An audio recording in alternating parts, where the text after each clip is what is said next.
The alien sat alone in the quiet room. His name was Keltis, and he worked at a big space station that listened to messages from all over the galaxy. His job was boring most days. He just watched screens and listened to signals that came from faraway places. Ships talked to each other. Planets sent news. Traders made deals. Nothing exciting ever happened. Keltis came from a small moon where gravity was very weak. His body was thin and tall. He had 3 hearts that beat slowly in his chest. His people were calm and logical. They never rushed into anything. They thought carefully before making decisions. This made them good at jobs like monitoring space communications. The station where Keltis worked belonged to the Galactic Council. This was a big organization that included hundreds of different alien species. They made rules for everyone to follow. They kept peace between different worlds. They made sure ships could travel safely through most parts of space. But even the Council had limits. There were dangerous zones where bad things happened, and the Council said those places were too risky to help anyone there. On this particular day, Keltis was drinking his warm beverage and looking at his screens when something strange happened. A signal came through that made his equipment make loud noises. The frequency was wrong. It was too strong and too weak at the same time. His computer had trouble understanding it at first. Then the translation came through and Keltis stopped drinking. His 3 hearts started beating faster. The message said it was from a ship called Mercy's Hand. The voice sounded scared. It was a human voice, and humans were still new to the galaxy. They had only joined the Council a few years ago. The voice said they were being attacked. Pirates called the Kreth were cutting through their hull. The voice said there were 47 people on the ship. Then the voice said something that made Keltis feel cold. 32 of them were children, kids, young ones who couldn't defend themselves. The human voice kept talking. They were carrying medical supplies to sick colonies. They were trying to help people who had a plague. The voice got more scared. The pirates were inside the ship now. Then the voice said, "Please. Please help us. Please, someone help." Then the signal stopped. Just static noise remained. Keltis stared at his screen for a long moment. His manipulators, which were like hands but different, started shaking. He pulled up information about the Mercy's Hand. It was registered on Earth. The manifest showed it was exactly what the message said. Medical supplies, vaccines, equipment to help sick people, and families. Doctors and nurses had brought their families along to help set up clinics on the plague worlds. Children. 32 children were on that ship. Keltis immediately called his supervisor. Her name was Director Velnoth. She was older and had worked at the station for many years. She answered quickly. Keltis explained what he heard. He told her about the distress call. He told her about the children. He told her the Kreth pirates were attacking them right now. There was silence on the line. Then Director Velnoth spoke slowly and carefully. She said the Kreth operated in the Forbidden Zones. The Council had no authority there. She said it was dangerous to send help. Any ship they sent would probably be destroyed too. She said it was sad, but they couldn't risk Council assets for a ship that was probably already lost. Keltis tried to argue. He said they had to do something. There were children dying out there. Director Velnoth cut him off. She told him to log the incident in the system. Mark it as a loss. File the proper reports. That was all they could do. Those were the protocols. The rules everyone followed. Then she ended the call. Keltis sat in his chair staring at the screen. The coordinates of the Mercy's Hand were still displayed there. The last known position where the ship had been when it sent the distress call. He thought about the rules. He thought about the protocols. He thought about why the Council had those rules.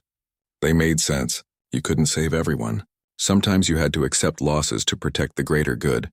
But then he thought about the voice in the transmission. The fear, the desperation. He thought about 32 children who were probably dead now or dying. He thought about how they had been trying to help sick people, and pirates had killed them for it. His manipulator moved across his console. He opened a communication channel that he wasn't supposed to know about. Everyone who worked in communications knew it existed, but they never talked about it. It was a direct line to Earth, to the human military. The humans didn't follow all the Council protocols. They were known for being aggressive, dangerous. They came from a heavy gravity world that would crush most other species. Other aliens called them Deathworlders. Keltis had heard stories about humans. They were emotional, irrational. They took risks that no logical species would take. They got angry about things that other species accepted as normal. They cared too much about individuals instead of thinking about the big picture. He encrypted the message carefully. He sent the coordinates of the Mercy's hand. He attached the distress call recording. Then he added one sentence of his own. "Your people are dying. The council will not help." He pressed send before he could change his mind. Then Kelthus deleted all evidence that he had sent the message. He filed the official report just like Director Velnoth had ordered. He marked the Mercy's hand as lost. He marked it as outside council jurisdiction. He wrote that no action could be taken. After he finished the paperwork, Kelthus sat back in his chair. His hearts were beating fast. He had just broken protocols. He had violated regulations. If anyone found out, he would lose his job. Maybe worse. The council took unauthorized communications very seriously. Part of him hoped the humans wouldn't get the message. Part of him hoped they would ignore it even if they did get it. What could they do anyway? They were a small species new to space travel. They didn't have the resources to mount a rescue mission into Kreth territory. But another part of him remembered that voice. The fear of the children. And he hoped that maybe, just maybe, the humans would do something that his own people wouldn't do. He had no idea what was about to happen. He had no idea that his unauthorized message would change everything. He had no idea that he had just set in motion the largest military mobilization the galaxy had ever seen. Kelthus went back to monitoring his screens, watching signals from across the galaxy and waiting to see if anything would happen. The coordinates of the Mercy's hand stayed on his display. He couldn't bring himself to clear them. Somewhere far away in human space, alarms were starting to sound. Admiral Jacob Pierce was looking at boring reports when every alarm on his ship started screaming at once. He commanded the biggest warship in the human fleet, a massive vessel called the Valiant. The bridge crew all stopped what they were doing. The red lights started flashing. Something serious was happening. Lieutenant Commander Lisa Morris was working at the communication station. She looked up with fear on her face. She said they were receiving an emergency signal. It was coming from a ship called the Mercy's Hand. Her voice shook when she said the name. Jacob felt his stomach drop. He knew that ship. His sister Karen was on that ship. So was her husband Danny. And his niece Emma, who had just turned 8 years old a month ago. Emma had been so excited about the trip. She wanted to help sick kids on other planets. She had packed her favorite stuffed animal to give to a child who needed it. Jacob ordered Lisa to play the message. The bridge went silent except for the sound of static. Then a voice came through. It was Captain Raymond Hughes, a man Jacob had served with 20 years ago. They had been friends once.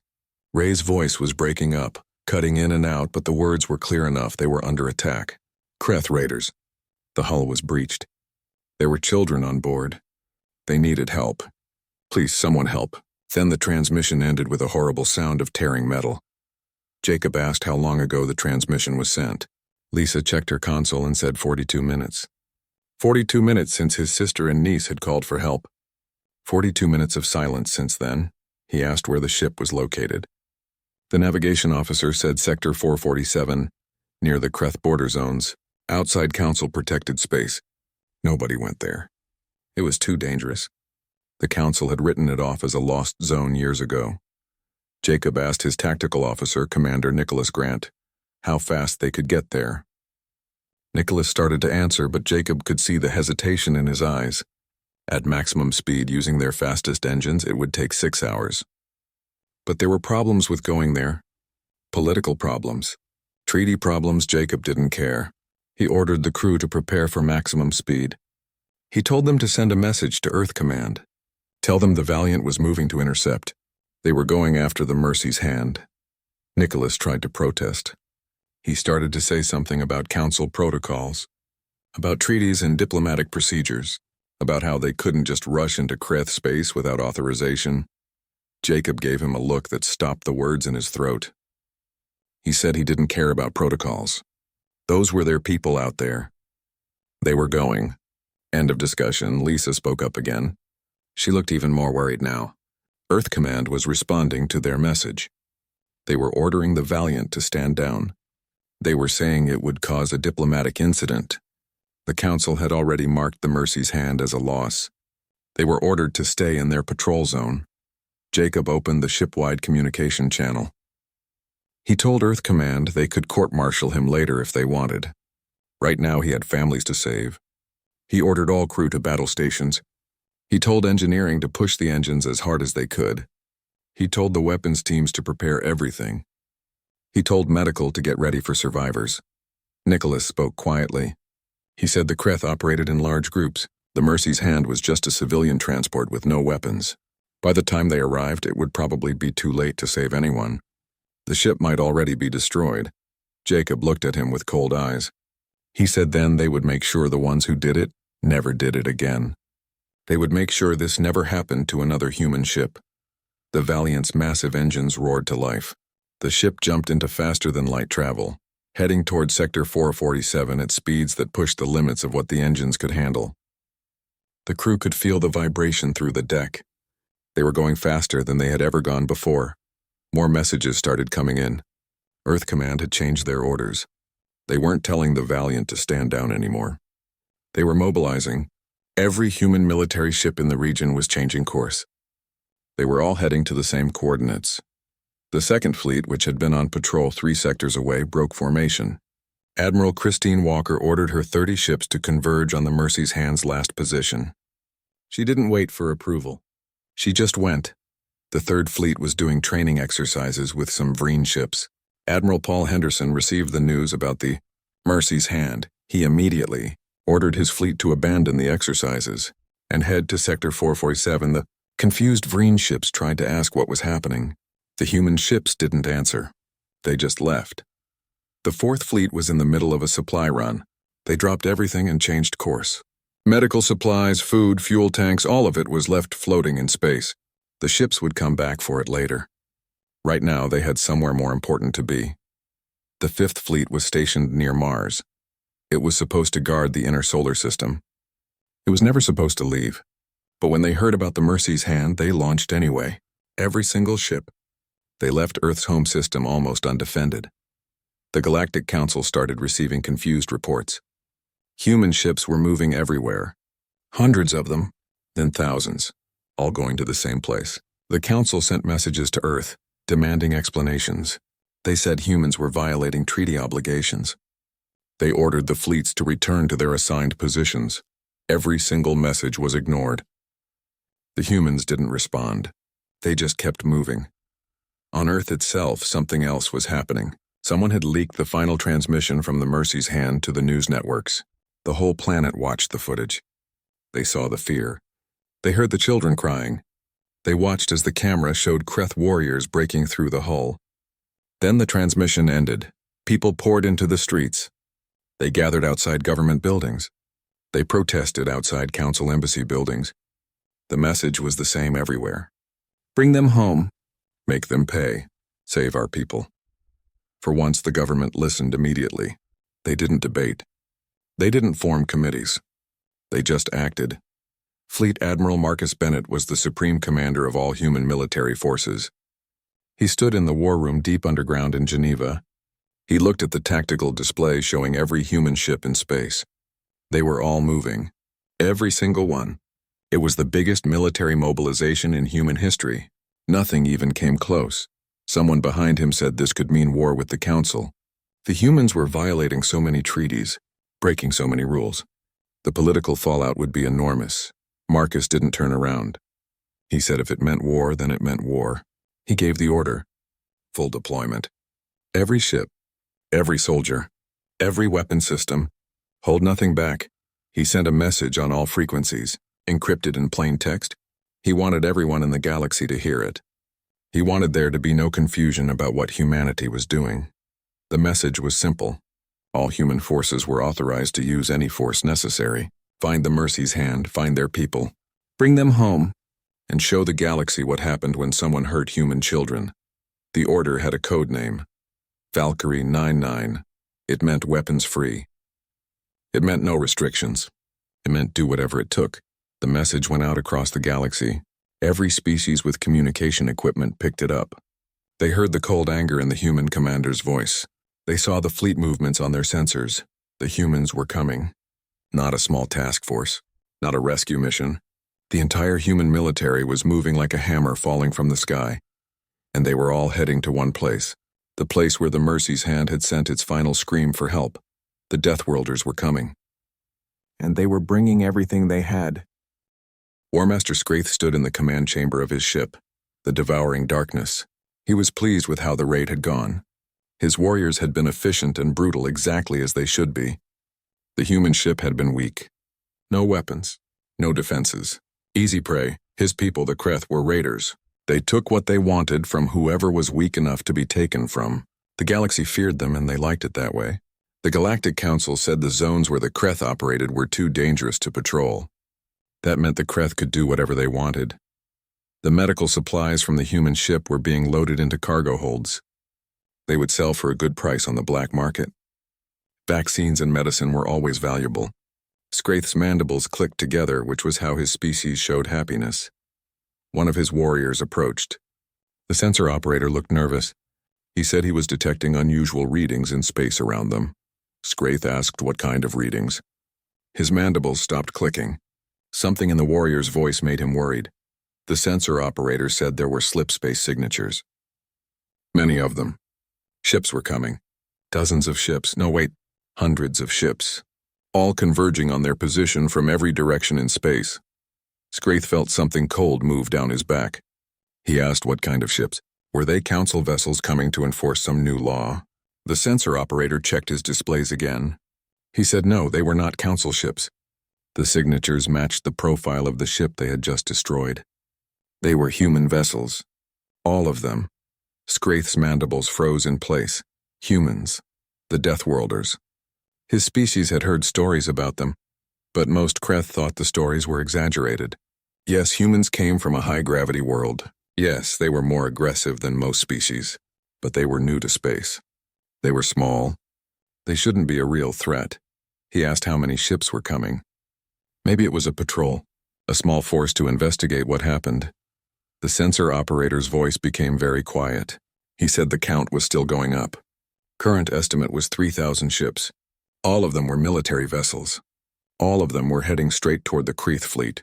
3,000. That couldn't be right. That would be their entire military. No species would send their entire fleet for one cargo ship. It made no sense. It was illogical, irrational. Scraith said they must be doing training exercises. It was just a coincidence that they were coming this way. The communications officer interrupted. He said they were receiving a transmission from the humans. Should he put it through? Scraith ordered him to play it. Maybe this was all a misunderstanding. Maybe they could negotiate. The Kreth had dealt with angry species before. Everyone could be bought or scared off. The voice that came through the speakers was calm. Too calm. It was a human male, and he spoke in a tone that was colder than the void of space. He said his name was Admiral Jacob Pierce of the United Human Space Force. He said the Kreth had attacked one of their ships. They had killed human people. They had murdered human children. The voice said the humans were coming for them. The Kreth had one chance to surrender. Power down all weapons, drop all shields, prepare to be boarded. They had 5 minutes to decide. If they ran, the humans would chase them. If they fought, the humans would destroy them. If they surrendered, they would face trial. Those were the only options. Choose wisely. Then the transmission ended. Scraith felt fear for the first time in many years. His mandibles started clicking rapidly, which was a sign of stress. He asked his sensor operator how far away the nearest human ship was. The warrior checked and said the lead vessels would be in weapons range in 4 hours. 4 hours. The Kreth ships were fast. They could jump to slipspace and escape. They knew these territories better than anyone.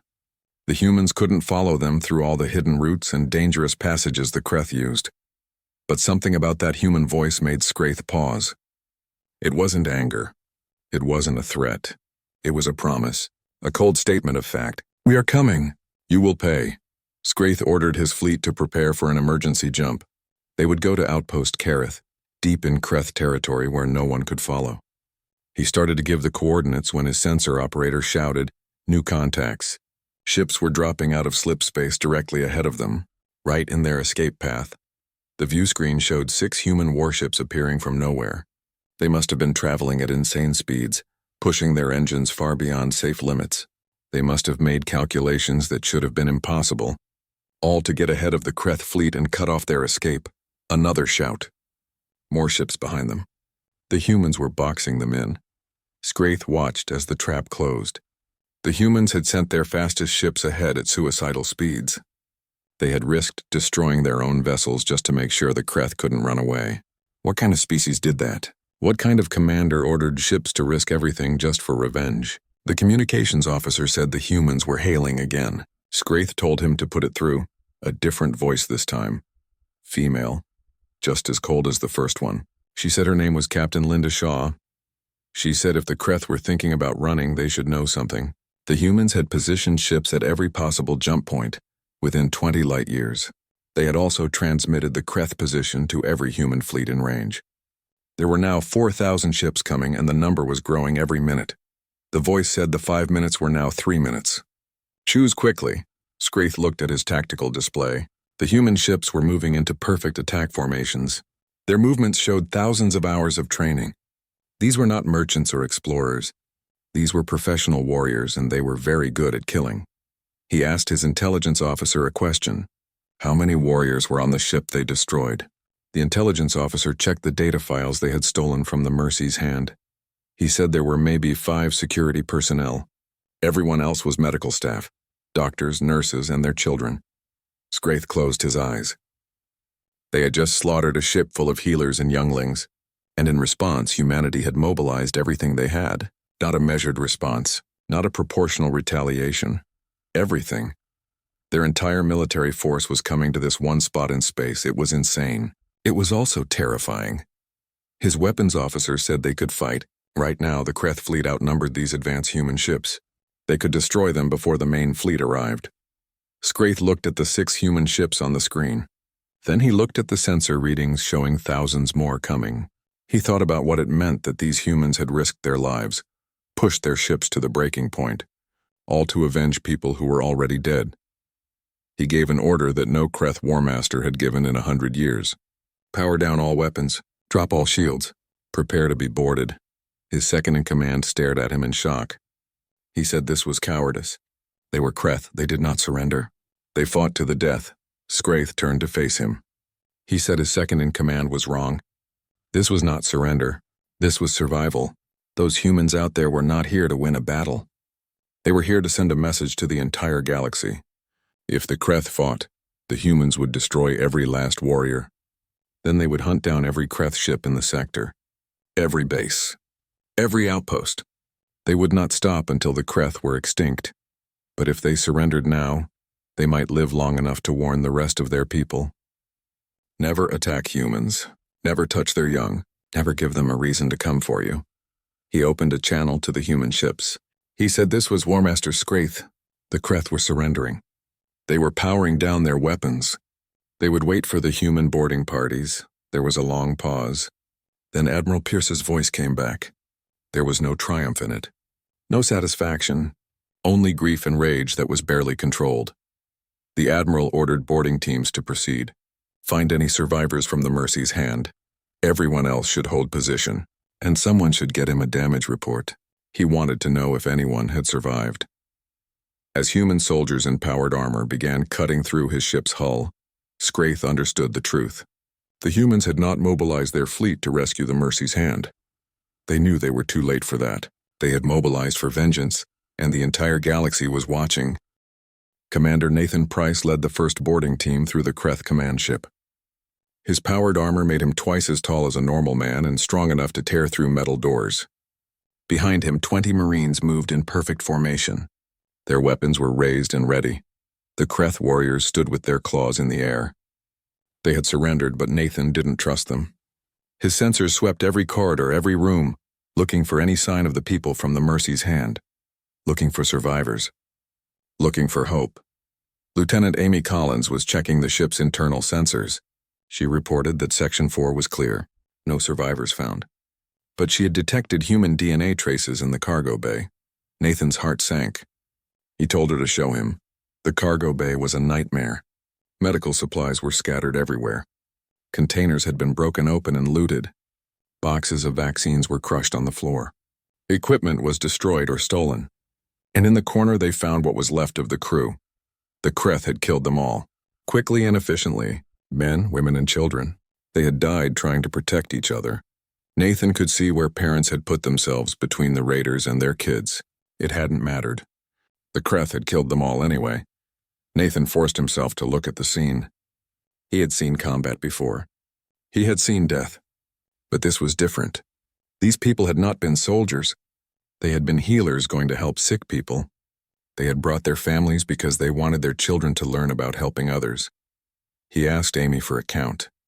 His voice was steady, but inside he was screaming. Amy's voice cracked when she answered. 47 confirmed dead. All of them. There were no survivors, none. Nathan stood in silence.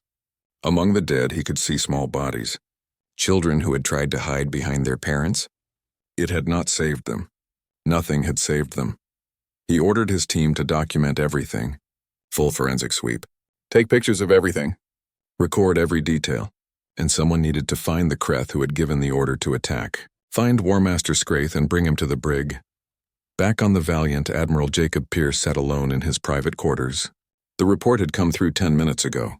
No survivors. All 47 crew members were dead. His sister Karen was gone. Her husband Danny was gone. His niece Emma, who had just turned 8, was gone. He had known. Deep down, he had known they were too late. But there had been hope. A small voice in his head saying maybe some of them made it to escape pods. Maybe some of them were hiding. Maybe. Now there was no maybe. There was only certainty and grief. There was a knock on his door. He said to come in. Commander Nicholas Grant entered, his face serious. Nicholas said Fleet Command was requesting a status update. The Galactic Council was demanding that all human forces withdraw immediately. They were calling this an act of war. They were threatening sanctions and expulsion from the Council. Jacob asked how many human ships were in the sector now. Nicholas checked his data pad. 17,000 ships and counting. 70% of the human military was either already there or on the way. Only the home fleet protecting Earth and the colony defense forces were still at their posts. Everything else was here. Jacob nodded slowly. He told Nicholas to inform Fleet Command that they were not withdrawing. Not yet. Nicholas hesitated. He asked what they were still doing here. The Kreth had surrendered. There was no one left to rescue. The mission was over, wasn't it? Jacob stood and walked to the window. He looked out at the massive fleet floating in space. Ships from every human colony, every military branch. All of them had come when the call went out. 17,000 ships, all because one species refused to accept that some deaths didn't matter. He said they were making sure this never happened again. He told Nicholas to open a channel. All human ships, all frequencies. He wanted everyone in the galaxy to hear what he was about to say. Nicholas set up the communication systems. A moment later, he said the channel was open. Jacob was broadcasting on every available frequency. The entire sector was listening. The Council was listening. Every species with receivers would hear this message. Jacob took a deep breath. He began to speak. He identified himself as Admiral Jacob Pierce, speaking for Earth and all human colonies. He said 47 hours ago the Kreth had attacked one of their ships. The Mercy's Hand was carrying medical supplies to plague-stricken worlds. It was crewed by volunteers. Doctors and nurses who had given up comfortable lives to help strangers. 32 children were on that ship. The sons and daughters of these healers. He paused. Let the word sink in across the galaxy. He continued. The Kreth had murdered them all. Every single person. They killed people who devoted their lives to saving others. They killed children who had never harmed anyone. And when humanity asked the Galactic Council for help, they were told it was an acceptable loss. They were told to file a report and move on. His voice got harder, colder. He said humanity did not accept this. They would never accept this. He addressed every species listening. He said humans did not abandon their own. They did not calculate acceptable losses. They did not weigh the political cost of protecting their people.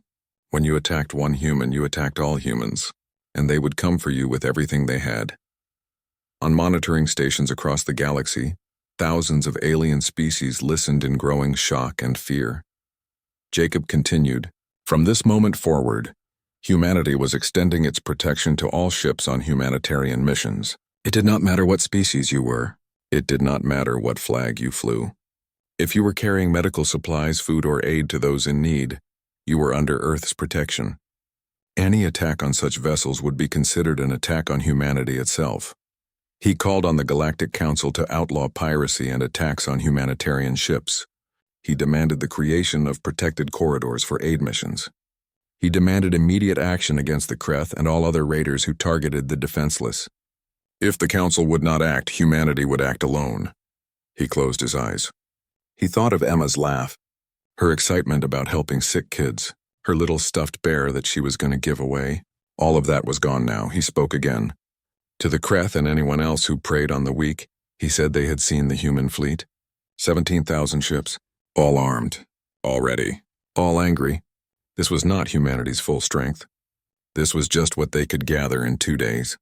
Imagine what they could bring in a week, a month, a year. He said humans were a young species, new to the stars. But they were not helpless. And they were not afraid. He made a promise.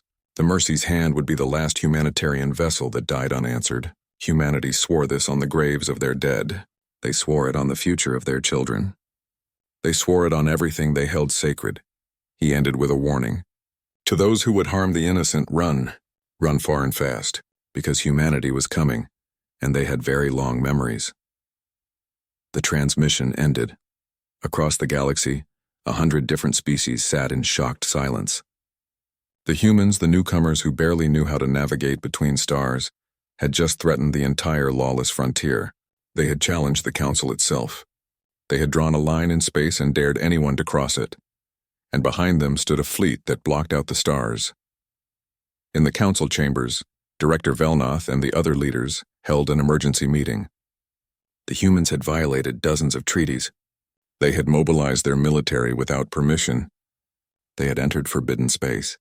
They had attacked and captured Kreth vessels, but no one wanted to be the one to tell the humans to back down. Not when 17,000 warships were sitting in one place ready to fire. Not when every human seemed willing to go to war over the deaths of 47 people. The galaxy was learning something new about humans. They were not logical. They were not practical. They did not accept that some sacrifices were necessary for the greater good. They were emotional, irrational, and absolutely terrifying when someone hurt their children. 3 months had passed since what everyone now called the Mercy's Hand incident. The galaxy had changed in ways that nobody expected. Junior Monitor. Kelthus was still at his monitoring station, but the job felt different now. The Kreth who had attacked the Mercy's Hand were in human custody. They were being put on trial, and the trials were being broadcast across the entire galaxy. Anyone with a receiver could watch. The evidence the humans presented was detailed and horrible. Videos, recordings, forensic data. They were showing everyone exactly what the raiders had done. But the humans were not just trying the Kreth. They were putting piracy itself on trial.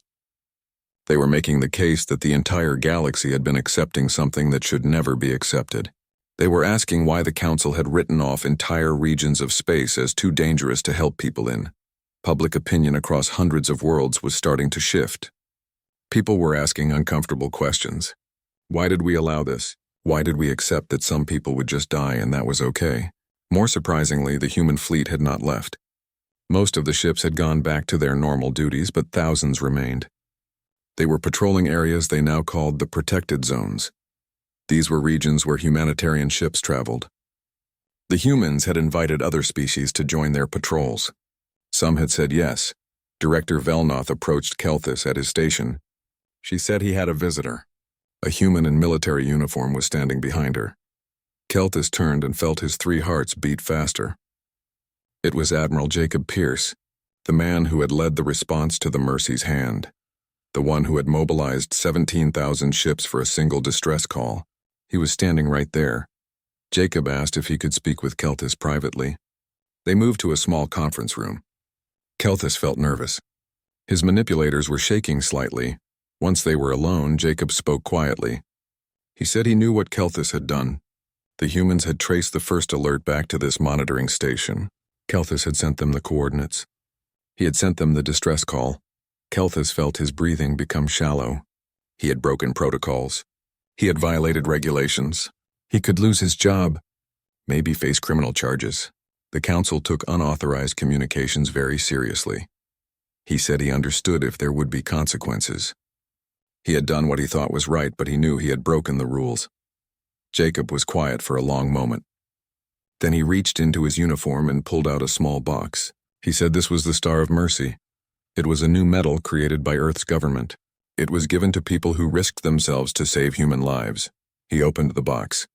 Inside was a beautiful medallion with a design of stars and a helping hand.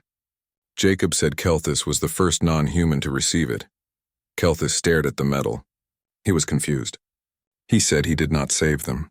Everyone on the Mercy's hand had died. He had failed.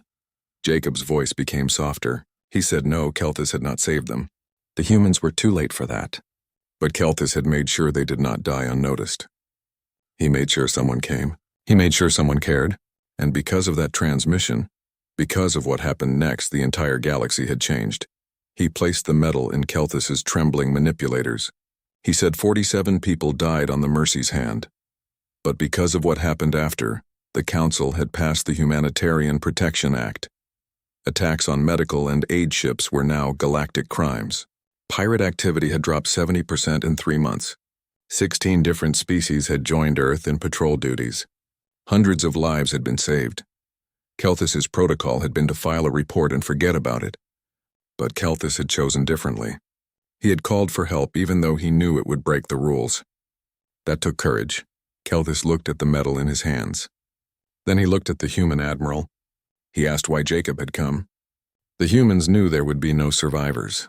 Why mobilize the entire fleet for people who were already dead? Jacob's expression became distant. Sad.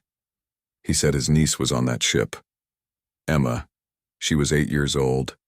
She wanted to be a doctor like her mother. She used to tell him about all the people she was going to save someday. He paused. Then he said they came because those people were theirs, because no one else would come, because humanity needed the galaxy to understand something important.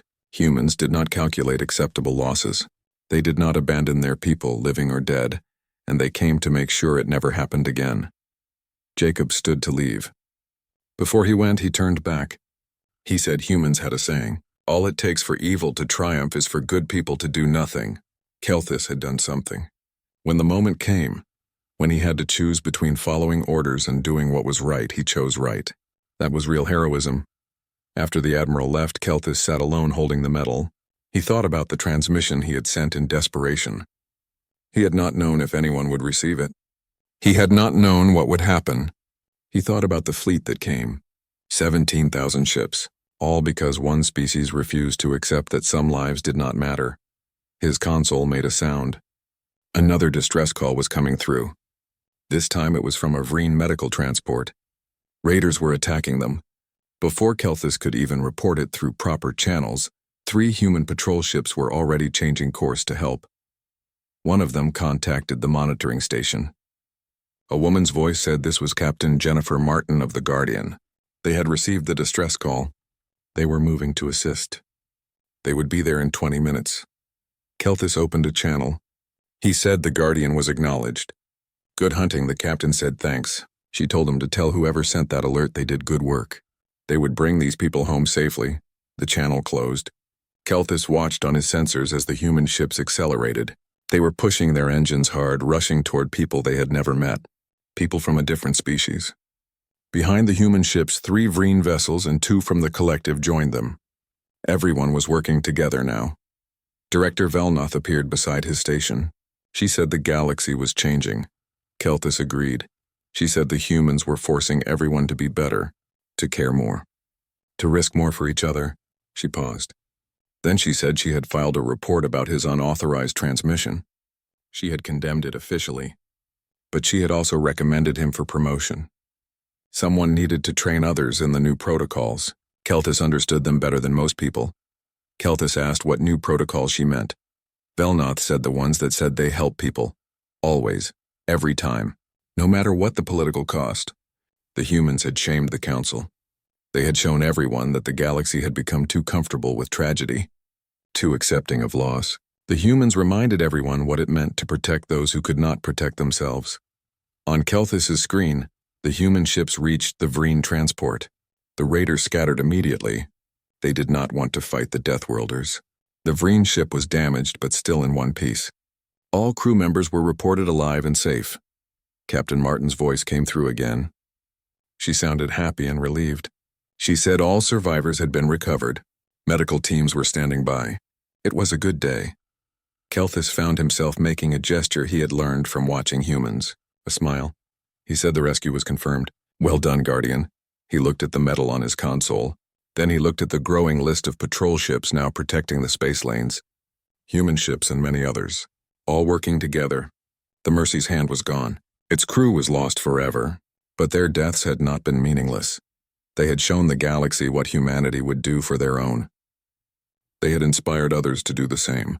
They had drawn a line that the entire galaxy now respected. Those who help others are protected. Those who harm them face consequences from many species, not just one. The Deathworlders had launched their entire fleet for a single distress call, and by doing that, they had changed everything. 6 months had passed since the Mercy's hand died in the darkness of space. The trial of War Master Scraith and his warriors was finally ending. Billions of beings across the galaxy had watched every moment. The humans had made sure of that. The courtroom was located on a neutral station. Judges from 7 different species sat on the bench. The humans had insisted on this. They wanted everyone to see that this was not just human justice. This was galactic justice. Everyone needed to understand that the rules were changing. Scraith stood in the defendant's area. His mandibles were still. He had stopped clicking them weeks ago. He had heard all the evidence. He had seen the recordings.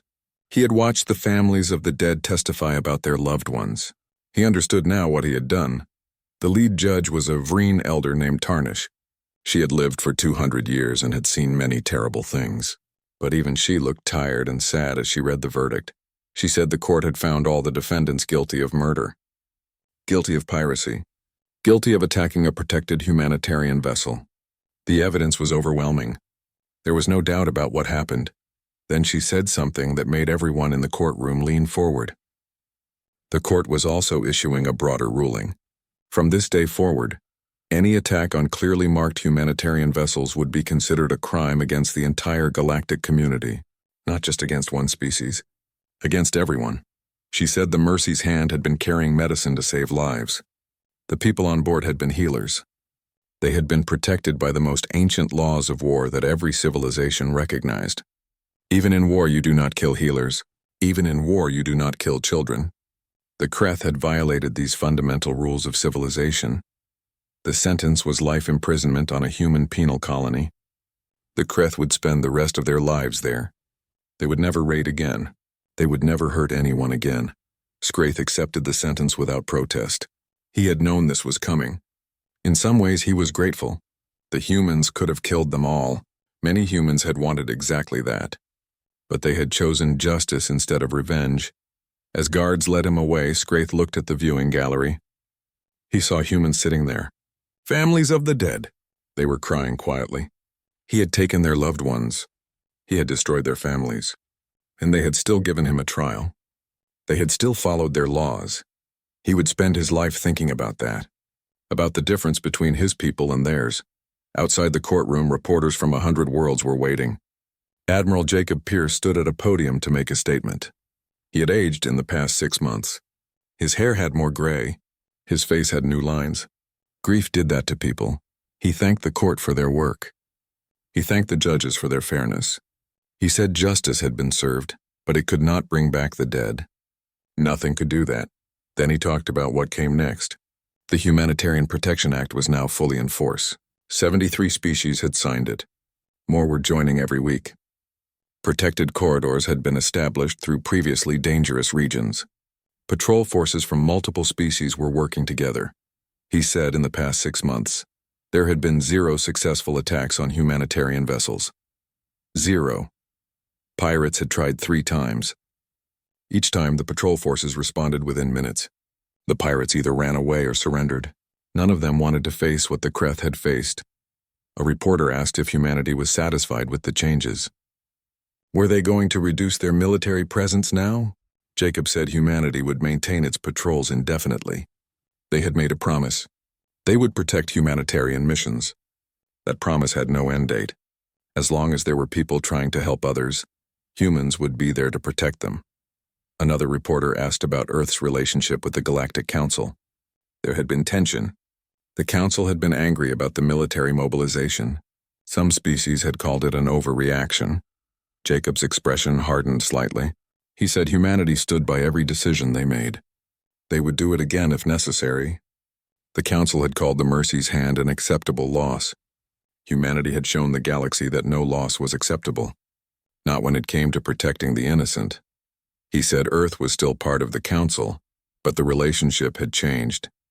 Humans would not blindly follow protocols that allowed people to die. They would push for better rules. Stronger protections. Real justice, not just paperwork. The press conference ended. Jacob walked back to his ship surrounded by security. He was tired, so tired. But there was still work to do. Somewhere in human space, construction was finishing on a new hospital ship. It was massive, 3 times the size of the original Mercy's Hand. It had the best medical equipment in the galaxy. It had a crew of 200, and it had a military escort of 50 warships that would never leave its side. The new ship's name was painted in huge letters on its hull. Mercy's Hand 2. Below the name was a dedication. For the 47, never forgotten. The ship's captain was a woman named Sarah Blake.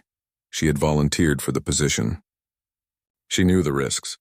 Everyone on the crew knew the risks, but they also knew they would be protected. The entire human fleet had proven that. Sarah stood on her bridge and looked at the escort ships surrounding her vessel. Human ships, Vreen ships, collective ships, and others, all flying together, all committed to the same mission. Help those who need it. Protect those who cannot protect themselves. She opened a channel to all ships. She said this was Mercy's Hand 2 preparing for departure.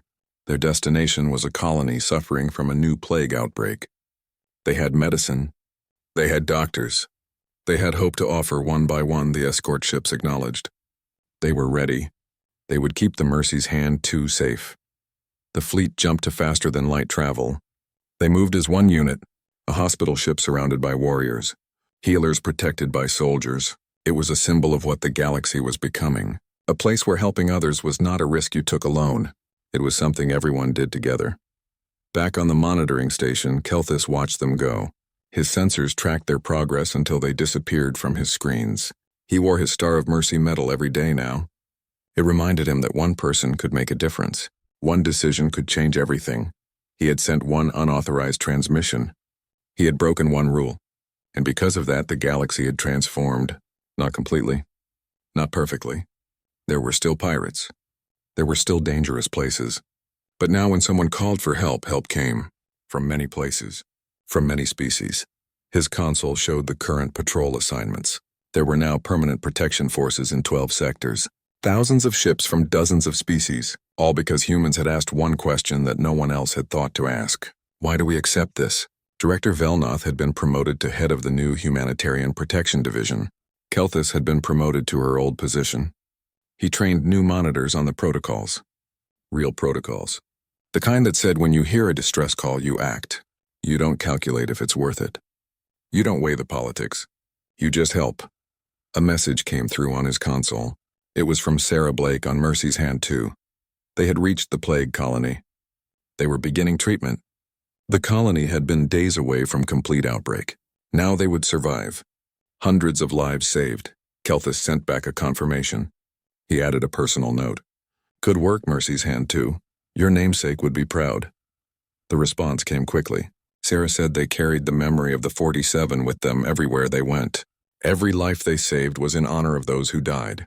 Every person they helped was a testament that their deaths had meaning. Kelthus thought about that. About how tragedy could be transformed into purpose. About how loss could inspire change. The original Mercy's Hand had died alone in the dark, calling for help that came too late. But because of that death, thousands of others would live. Because humans had refused to accept it. Because they had launched their entire fleet. Because they had made the galaxy care. He looked at his screens showing patrol routes, protection zones, and humanitarian missions. The galaxy was not perfect. Evil still existed. Bad things still happened. But now when they did, people responded. They came together. They helped each other. And it all started with one distress call. One unauthorized transmission. One species that refused to calculate acceptable losses. Kelthus began his shift, monitoring the communications from across the galaxy. But now he listened differently. He was not just watching for problems. He was watching for opportunities to help. He was watching for chances to make sure no one ever died alone and unnoticed again. The humans had taught the galaxy an important lesson. Every life mattered. Every person deserved protection. Every call for help deserved an answer. And when someone called for help, you brought everything you had. You brought your whole fleet if necessary. You brought your friends and allies. You brought hope, because that was what civilization meant. Not laws and protocols. Not treaties and territories. Civilization meant caring about each other, all of each other, even the strangers, even the ones from different worlds. The humans had shown everyone what that looked like. They had made it real, they had made it powerful, and the galaxy would never be the same. In the darkness of space, the Mercy's Hand too traveled on with its escort of protectors. Behind it, dozens more humanitarian,